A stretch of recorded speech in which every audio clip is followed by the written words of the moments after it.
Well, many people take to the internet with complaints when companies fall short of expectations, but how far would you go? Our Tom Murray is here with a story of an Oak Creek man sued in federal court over his online postings. Tom. According to Mike, a luxury car dealer has spent a lot of money trying to silence this disgruntled customer. Some say he's an internet cowboy standing up for the consumer. Others will say he's gone too far.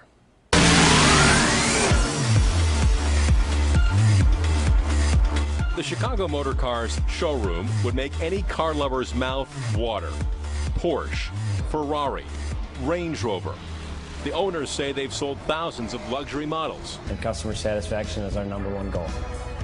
David Bates is not one of those satisfied customers. I think they definitely mislead people. His battle is so legally charged that David wanted his lawyer at his side. That was a jaw-dropping day when I got served 2 stacks of legal documents at my home. It started when David saw this ad for a Mercedes-Benz SL600. It was to buy a car for the summer with a girlfriend and use it for that fun part of the summer. The used car needed some work. Chicago Motor Cars agreed to make repairs, and David agreed to buy the car from Chicago Motor Cars.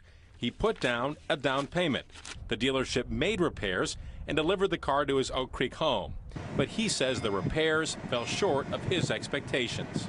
Issues with the body, that the car had been in an accident, issues that some of the functions on the car didn't work. When the two sides deadlocked on how to resolve the dispute, David took his story to Facebook, then YouTube. This car has more body work than Michael Jackson's face. David's campaign then went beyond his own experience, posting dozens of YouTube videos. And you should never, ever listen to these 5 clowns. He talks about what he considers overpricing.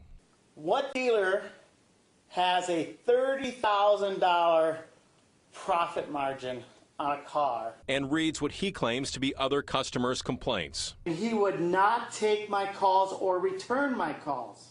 David Bates also has a website, ChicagoMotorCarsSuck.com. When we Googled the dealership, their site comes up first. David's is second. David Bates became such a pest for Chicago Motor Cars, they attempted to force him to take his videos down by taking him to court, federal court. The dealership lost, and David's allowed to keep almost all of his videos online. Freedom of speech wasn't free. It cost a lot of money to stand my ground. Chicago Motor Cars now spends a lot of time and money online, countering David's attacks. We look to build a relationship to sell you multiple vehicles in the future and to keep you happy. The owners did not want to record an interview with us, but they did talk extensively with the microphone off. Chicago Motor Cars says they have hundreds of repeat customers. They point to an A Better Business Bureau rating and a near-perfect score on DealerRater.com. The owners say they spend hours each day countering David Bates' claims to potential customers. Chicago Motor Cars, you suck. Legally, he has not crossed the line. You could argue that he has ethically crossed a line. Marquette University's Eric Ugland is an expert in law and media. There's a fine line between a public service crusade and an unhealthy obsession. As for the Benz that started this all, the car was returned to the dealer, and David says he has his money back. But he is still slamming the dealership online. I think it's time well spent if one person doesn't have to walk the walk that we did. So, our expert has advice for consumers and businesses. For the consumer, your online complaints and opinions are likely legally protected as long as they are true.